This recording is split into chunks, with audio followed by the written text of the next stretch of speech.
একজন নাইবে নবী আলেম রাস্তা দিয়ে হাইটা গেলে হাঁটার বরকতে 40 দিনের জন্য কবরের আযাব বন্ধ হয়ে যায়। বলে হুজুর নাইবে নবী আলেমরাও যে ভুল করলে তার বিচার হবে হাসরের দিন, কিন্তু আপনি বিচার করতে পারবেন না। নাইবে নবীর বিচার আল্লাহ করবে, আপনার আমার সামনে করবে না, নূরের পর্দা টানাবে। আলেমের বিচার যেহেতু তারা নাইবে নবী আলেম অন্যায় করলে বিচার হবে হাসরের দিন, সাধারণ মানুষের সামনে হবে না, নূরের পর্দা টানায়া পর্দার ভিতরে বিচার করবে। পর্দার ভিতরে কেউ যেমন না দেখে, পর্দার ভিতরে আর কি এর বিচার করবো?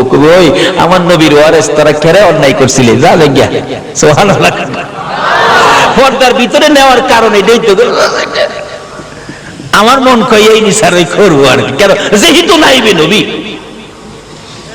কাজে আমরা সাধারণ মানুষ, তাদেরকে কটু কথা বলা উচিত হবে না, কারণ অনেকে না বুঝাও বলে ফেলে। এই জন্য মক্তব ছুটি দিয়ে গেলাম যাতে কেউ কিছু কইতে না পারে। যাই দেখি ডাক্তার সাহেব দাঁড়াইয়া রইছে, তার মেয়েটার মা বাবা দুইজন দাঁড়াইয়া রইছে, ডাক্তার সাহেবের সাথে কথা বলতেছে। জিজ্ঞেস বললাম, ডাক্তার সাহেব রোগীটার খবর কি? ডাক্তার বললেন, হুজুর রোগী কি আপনার? আমি বললাম, রোগী তো আমার না, কিন্তু আমি রোগীর পক্ষে। অবস্থা কি বলুন? ডাক্তার বলেন, হুজুর রোগীটার অবস্থা একবারে শোচনীয়, কারণ লাস্ট মুহূর্তে নিয়ে আসছে, আরো আগে আসা দরকার ছিল, এখন রোগীটা বাঁচানো সম্ভব হবে না। আমি বললাম, দেখেন মরে যাক আপত্তি নাই, কিন্তু চিকিৎসা করে দেন। চিকিৎসা ব্যতীত যদি মেয়েটা মরে যায় তা তার মা বাবার কলিজায় আজীবন একটা দুঃখ থাকবে, চিকিৎসার অভাবে আমার মেয়েটা মারা গেছে, কাজে চিকিৎসা করেন যাতে দুঃখ না থাকে, টাকা যা লাগে আমি দেখব। ডাক্তার বলেন, তাহলে চিকিৎসা করে দেখতে পারি, দুইজন বাঁচাইতে পারবো না, একজন বাঁচাইতে পারি কিনা। বাচ্চাটা বাঁচাইতে গেলে মা মারা যাবে, মা মারা গেলে মা বাঁচাইতে গেলে বাচ্চা মারা যাবে। আপনারা এখন ডিসিশন দেন আমি কোনটা বাঁচাবো। আচ্ছা বলুন তো, মেয়ের মা বাবা কার কথা বলবে? মেয়ের কথা, যেহেতু মেয়ে তাদের সন্তান।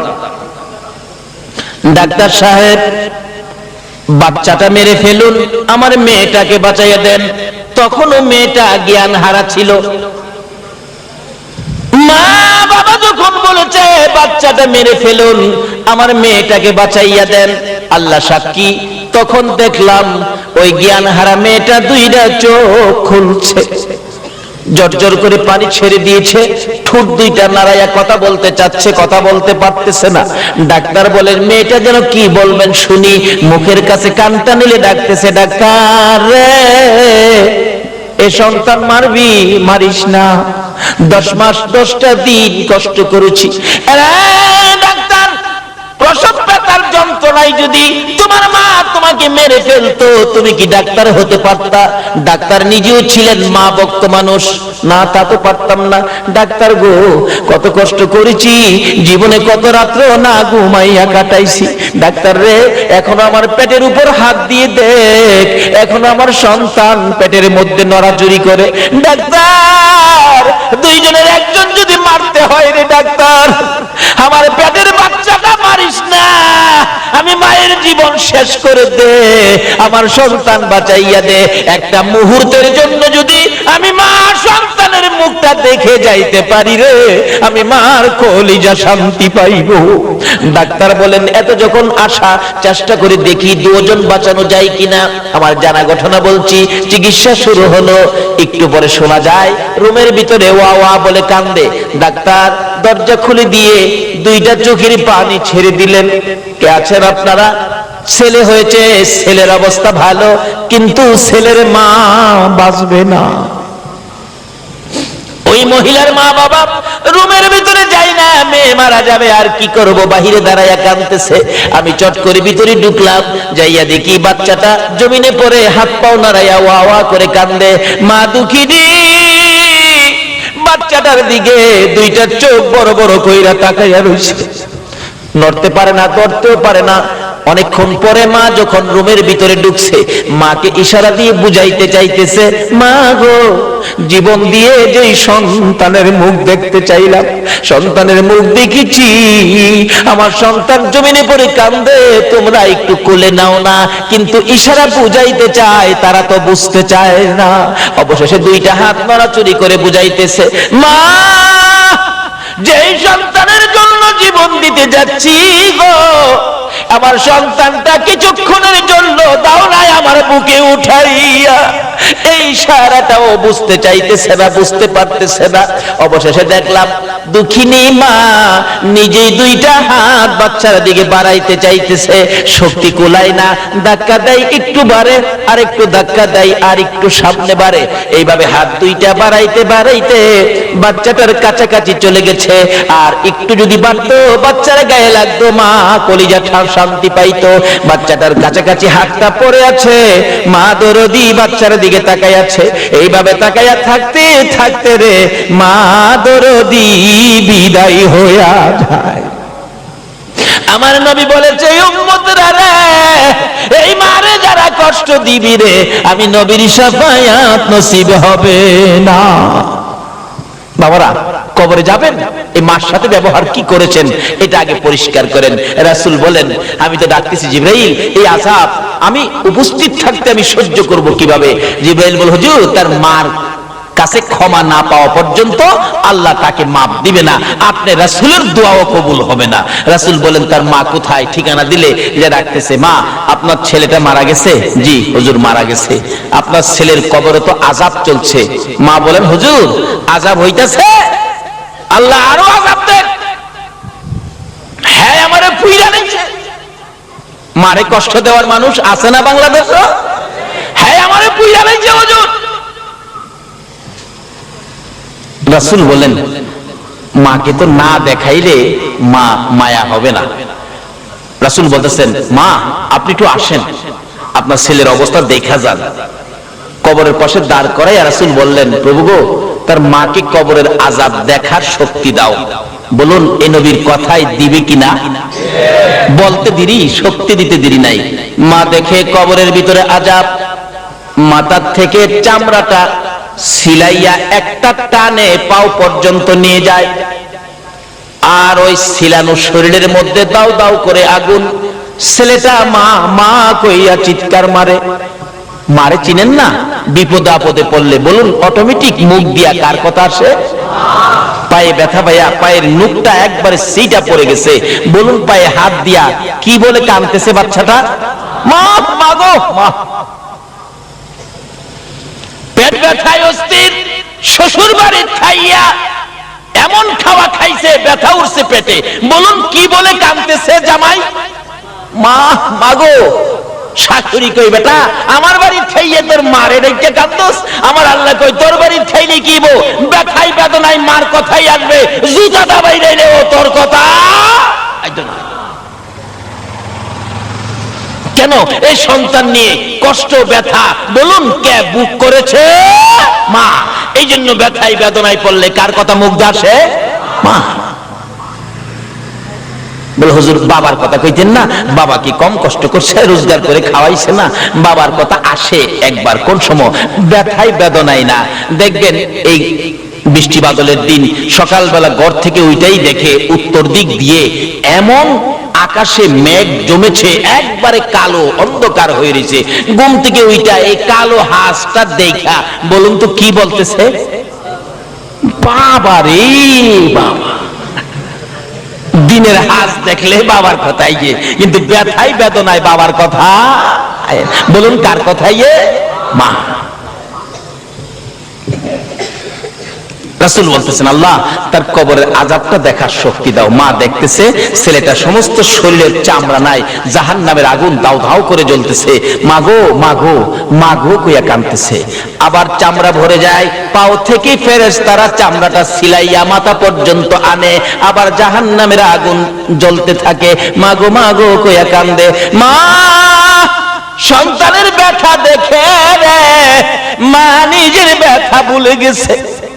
তাই আমি বলি, ছেলে মাকে ভুলে যাই গো, মা ছেলেকে ভুলে না। এমন দরদি মাকে আর ব্যথা দিও না। মা ডাকতেছে, ইয়া রাসূলুল্লাহ, আমাকে যত ব্যথাই ছেলে আমাকে দিয়েছে আমি সহ্য করতে পারবো, কিন্তু ছেলের ব্যথা আমি মা হইয়া সইতে পারি না। হুজুর আমি আমার সন্তানকে মাফ করে দিলাম, আপনি বলুন না আমার আল্লাহকে যেন মাফ করে দেয়। এই মা মাফ করে দিলাম কথাটা বলতে দেরি হয়েছে, আমার রাসূল পাশে থাকার বরকতে মায়ের ক্ষমা দেওয়ার সঙ্গে সঙ্গে তার কবরটা জান্নাতের বাগান বাগান হয়ে যায়। কিন্তু নামাজ, রোজা, হজ, যাকাত, মুফতি, মুহাদ্দিস, মুফাসসির, মসজিদ বানান, মাদ্রাসা বানান, ওয়াজ করান, ওয়াজ করেন, ওয়াজ শুনেন, এমনকি মক্কা মদিনার ইমাম সব যদি হয়ে যাও আর এই মা বাবাকে যদি কষ্ট দাও, আল্লাহর জান্নাতে যাওয়া সম্ভব হবে না। তাই আসুন আমরা কি করতে হবে, কোরআন শরীফ কি বলে দেখি। কোরআন শরীফ বলছে কি, ওয়াসাইনাল ইনসানা বিওয়ালিদাইহি ইহসানা। আল্লাহ বলছে, হে মানুষ, তোমরা তোমাদের মা বাবার সাথে ভালো ব্যবহার করো। বলুন, মা বাবার সাথে কি ব্যবহার করতে বলছে? ভালো ব্যবহার। এখনকার দিনে কি ভালো ব্যবহার আছে? আমাদের যে এলাকায় ইমামতি করতাম, এই এলাকার ঘটনা বলছি। এক বুড়া বাবা ছেলের সাথে ঝগড়া লাগিয়া, বুড়া বাবা শিক্ষিত মানুষ, এক পর্যায়ে রাগ হইয়া ছেলেকে ধমক মারলেন, তোমাকে সেটা। ছেলেও শিক্ষিত, বাবার প্রতি রাগ হইয়া উল্টা মাইরা দিছে, আপনাকে ডবল সেটা। আচ্ছা, এই ব্যবহারটা কি ভালো ব্যবহার হলো? ভালো ব্যবহার কিভাবে করবেন? কোরআন শরীফের মধ্যে ঘোষণা আছে আরেক জায়গায়, তোমরা বাপ মার সামনে দাঁড়াইলে মাথা নিচু করে দাঁড়াও, বুকটা টান করে দাঁড়ায়ও না। বাপ মার সাথে কথা বলতে গেলে বাপ মার কথা সুরের চাইতে তোমার কথা সুরটা বড় করো না। বাপ মা যদি কোনো কথা তোমাকে কটু বলে ফেলে, বাপ মার সাথে গিয়ার দেখাইও না। বাপ মা যদি তোমাকে থাপ্পড় মারে, বাপের মায়ের থাপ্পড় খায়া কান্দো, এমন কান্দা কান্দো না যে কান্দায় তোমার মা ওই আবার কষ্ট পাবে। কানতে থাক হইলে দূরে চলে যাও, মসজিদের ওই পাশে চলে যাও, নিরিবিলি কান্দো, তোমার মা যেন এই শব্দটা শুনতে না পারে। আল্লাহু আকবার বলুন। এই শিক্ষা দিতেছেন আমার আল্লাহ। বলুন, এই শিক্ষা কে দিতেছেন? আল্লাহ। তাই এই মা বাবার সাথে ভালো ব্যবহার করেন, মা বাবার সাথে ভালো ব্যবহার করেন। বাড়িতে যাওয়ার আগে মা কি খায়, কি পছন্দ করে একটা কিনেন, বেশি না পারেন একটা কিনেন, নিয়ে বাড়িতে যান। মা, পয়সা হয় নাই, একটা আনছি তোমার জন্য, তুমি না আপেল খাইতে ভালো পাও, একটা আপেল আনছি, তুমি আর কাউরে দেখাইও না মা, এটা তুমি চুপে চাপে খেয়ে ফেলো। মা দেখবেন হাসি দিয়ে বলবে, বাবা একটা আনছস, আমি খামো, আমার নাতি নাত করে আছে না, আমি একটা কেমনে খামো রে বাবা, মা তুমি চুপচাপ খেয়ে ফেলো। এই যে মা যে হাসি দিল, রাসূল বলেন, এই মার মুখে একটা আপেল দিয়ে হাসি ফুটাইছো, এই মার খুশির উপরে আমার আল্লাহ তোমার আমল নামাই একটা কবুল 7টা উমরা হজের সওয়াব দিয়ে দিয়েছে। লক্ষ লক্ষ টাকা খরচ করে মক্কার মদিনায় গিয়েছো, হজ কবুল হতে পারে, নাও হতে পারে। একটা আপেল দিয়ে মাকে খুশি করে, বাবাকে খুশি করে একটা কবুল 7টা উমরা হজের সওয়াব পেয়েছে। আমার এক বন্ধু আমার বাড়ির পাশে রেল লাইন হাইটে আসতেছে, জিগাইলাম, দোস্ত কোত্থেকে আইছো? খো ভাই সাহেব, মিথ্যা কথা তো বলতে পারবো না আপনার সাথে, সিনেমা দেখতে গেছিলাম। সিনেমা দেখতে, সিনেমা দেখতে যায় না যুবকেরা? দোস্ত সিনেমা দেখতে গেছিলাম, মিথ্যা কথা তো তোমার সাথে বলতে পারি না। তাই এখন তো সিনেমা শেষ হয় নাই। কো ভাই, সিনেমার দরজায় গিয়ে টিকিট কাটবো, তখন চিন্তা করলাম এই 15টা টাকা টিকিট কেটে সিনেমা দেখলে কি লাভ হবে। চিন্তা করলাম, যে মা আমারে পেটে নিয়ে কষ্ট করছে, এই টাকাটা মারে খাওয়াইলে আমার লাভ হবে। এই যে দেখো, এই টাকাটা দিয়ে মার জন্য একটা কমলা কিনে নিয়ে আইছি, সিনেমা দেখি নাই। বাবা যুবক, তুমিও তার থেকে শিক্ষা নাও। যেই মা আমাকে পেটে নিয়ে রাত্র রাত মা ঘুমায়া কাটাইছে, যেই বাবা মাথার গাম পাতাই ফালাইয়া রোজগার করে খাওয়াইছে, সিনেমা থেকে 15 টাকা 20 টাকা নষ্ট না করে এই মায়ের জন্য একটা কমলা কিনে 2টা মিষ্টি কিনে মায়ের হাতে দাও। যদি তোমার মা খুশি হয়ে যায়, তাহলে তোমার জান্নাত তোমার নামে খরিদ হয়ে যাবে। রাসূল বলছেন, ওই মানুষগুলি ব্যাকুল, ব্যাকল, বুদ্ধিহারা, জ্ঞানহারা, যারা নিজের মা বাবার খেদমত করে জান্নাতটা কিনতে পারে নাই। মা বাবার খেদমত করে জান্নাত কিনতে পারে নাই। কোন মা বাবা?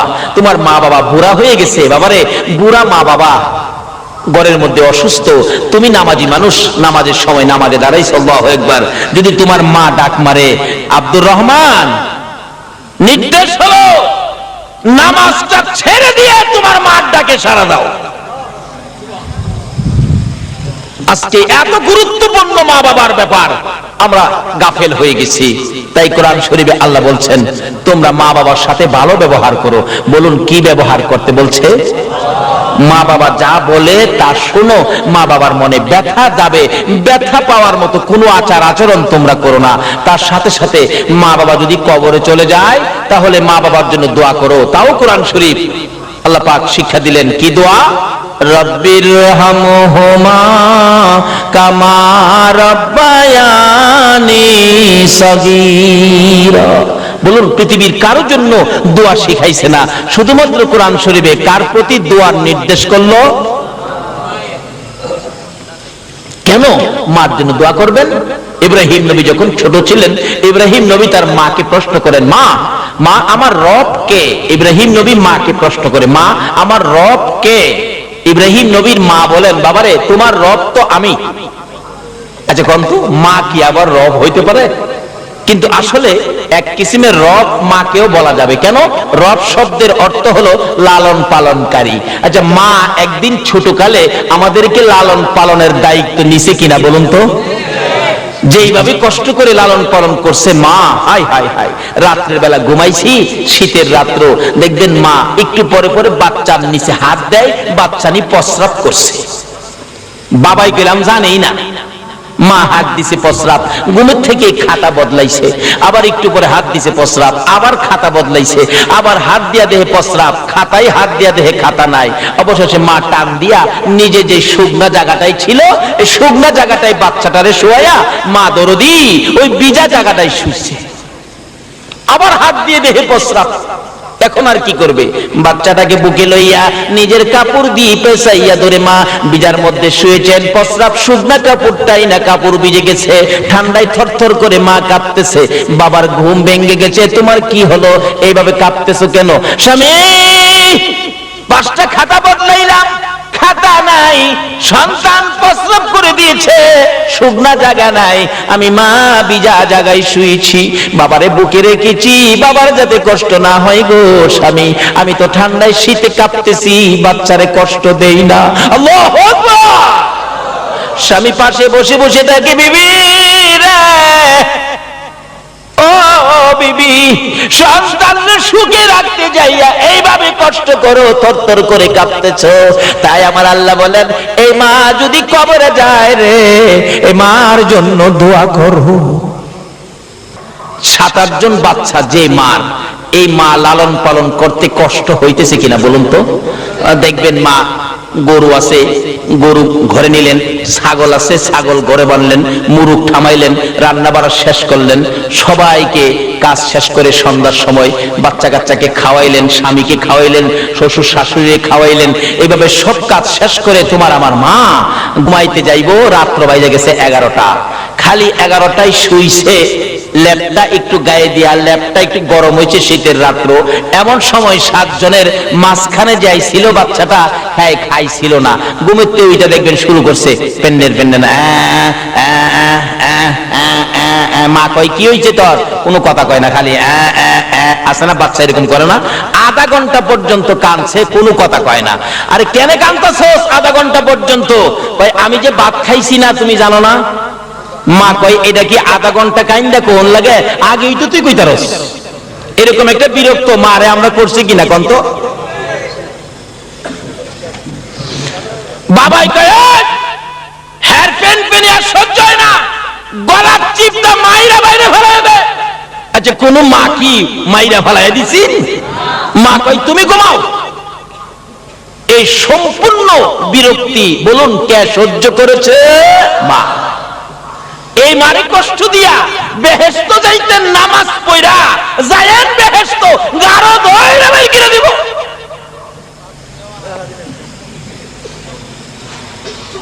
বাবারা ভাইরা, আমি কি কথাগুলো বুঝাইতে পারতেছি? আল্লাহ তুমি সকলকে বুঝার তৌফিক দাও, সকলে বলুন আমিন। মা আধা ঘন্টা পরে এরাই না ভাত দিছে, ভাত নিয়ে বইসা খাইতেছে, আরেকটাই ডাক মারছে, মা কি আমি হাগু, এরকম কয় না, হাগুম হাগুম। আমরাও ছোটবেলা বলছি, গ্রাম দেশে থাকছি, হাগা ধরলে রাইতে ডাকতাম, আব্বা হাগুম, আব্বা কয় হাগবি, হা হাগুম হাগবি, বাবাই ওঠে না। অবশেষে কি করবো, একটা কথা আছে, হাগা ধরলে বলে বাঘার ভয় থাকে না, হাগা ধরলে বাঘের ভয়। কি করবো, দরজাটা খুইলে দৌড় দিয়া উঠানের কিনারে গিয়ে হাগতে বয়ে গেছি, শুরু বলা আর কি। এমন সময় শোনা যায় বাড়ির পাশে শিয়াল ডাকতেছে, হো হাই হাই হাই, কি বিপদ রে, পাশে শিয়াল। বাবাই ঘরে থেকে কয়, ভয় পাইস না, আমি চায়ে রয়েছি। আচ্ছা, ঘরের ভিতর থেকে বলে চায়ে রয়েছে, ওখানে বাইরে না। একটু পরে দেখি আরেকজন দৌড় দিয়া বাহির হইয়া একবারে মাথার পাশে খাড়িয়ে রয়েছে। বলুন তো উনি কে? আরো জোরে বলুন কে? এই মার পায়ের তলে জান্নাত, রাসূল কইছে। মা গিয়া কইতেছে, তুমি ঘরে থেকে কৌছাই রইছো শিয়াল কাছে, আমার বাবার কাছে ঘরে থেকে কৌছাই রইছো। বাবা আইতে রাজি না, মা পেলাম সামনে। কি বলেন, ঠিক কি না? আরেক বেচারা কইতেছে, বাবা আমি হাগুম। বাবা কয় হাগবি, কাহা। বাবা আমি হাগুম, কয় হাগবি, কাহা। বাবা আমি হাগুম, কয় হাগবি, কাহা। হাগুম কুম্বালা হাইকে দিছি ওই। বাবাই খালি কয় হাগুম উঠবি উঠ, বাবাই তোর উঠে না। এরপরে কয় হাগুম কুম্বালা হাইকে দিছি ওই। অহন ভালো হইছে না? মা হাগুম হাগবি, এটারে বাদ দিয়া এটারে লিয়া উঠানের কিনারে। আধা ঘন্টা পর্যন্ত, শীতের রাত্র, হ্যাঁ হাগ দেবো, গান গা, টুন টুন টুন টুন। মাই জিগাই, খিরে গান গাছ আগা হইছে? কই হইলে তো আমি কমো, তোমার কোন লাগবো। 1 ঘন্টা গেছে, কই মা কোন রকম হইছে। মা সূচু করাইছে, পানি পরিষ্কার করাইছে, এবার পায়খানা পরিষ্কার করে ধুইয়া মুইসা কুলে নিয়া বিছানায় শুয়া, মা খালি খালি শুইছে। এমনি আরেকটাই চিৎকার মারছে, মা আমি তো প্রস্রাব করে দিছি। এরকম হয়েছে কিনা শুরু সময়? বলুন, এই বিরক্তিগুলি কে সহ্য করেছে? এই সম্পূর্ণ কাজ কে করেছে? তাই এই মার খেদমত করুন, মা বাবা কবরে থাকলে দোয়া করুন। কেন? এই মা বাবার পায়ের নিচে হবে আমাদের জান্নাত।